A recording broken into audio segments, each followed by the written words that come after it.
এই সভা থেকে আমরা প্রমাণিত পেলাম এই সভার নেতৃত্ব এখানকার দুটি বুথের নেতৃত্ব সাধারণ মানুষের সঙ্গে জনসংযোগ আছে বলে আজকে এখানে মাঠটা ভর্তি করিয়েছে। আমরা জানি কেন আজকে মায়েরা এখানে উপস্থিত।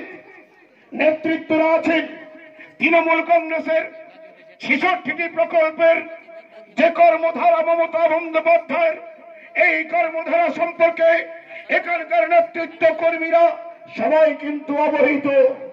কিন্তু মায়েরা এসছে যেহেতু একজন মন্ত্রিসভা পশ্চিম বাংলার মুখ্যমন্ত্রী আসলে অধিষ্ঠিত হয়েছেন, তিনি কিন্তু মায়েদের দিকটাকে আগে দেখেছেন বলেই আজকে মায়েরা এখানে পুরুষের থেকে বেশি সংখ্যায় উপস্থিত হয়েছে।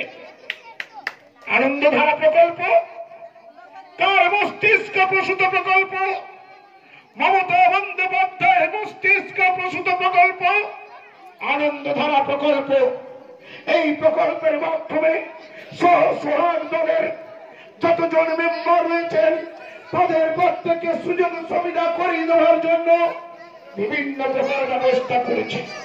সেই জায়গায় মমতা বন্দ্যোপাধ্যায় ২০১১ সালে ক্ষমতায় আসার পরে, তৃণমূল কংগ্রেস ক্ষমতায় আসার পরে আমরা যে জায়গায় দায়িত্ব নিয়েছিলাম, মমতা বন্দ্যোপাধ্যায় দায়িত্ব নিয়েছিলেন পশ্চিম বাংলার আপামর জনসাধারণ যেখানে নিষ্পেষিত নির্যাতিত, সেখানে সমস্ত মানুষকে তাদের শান্তিতে বিরাজ করতে পারে।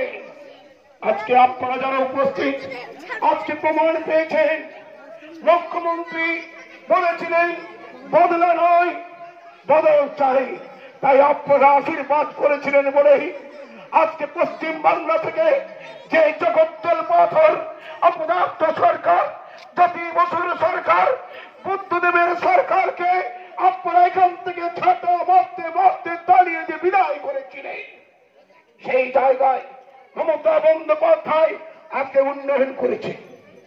এই উন্নয়নের জন্য আজকে ভারতবর্ষের বুকে যারা শাসন করছে ভারতীয় জনতা পার্টি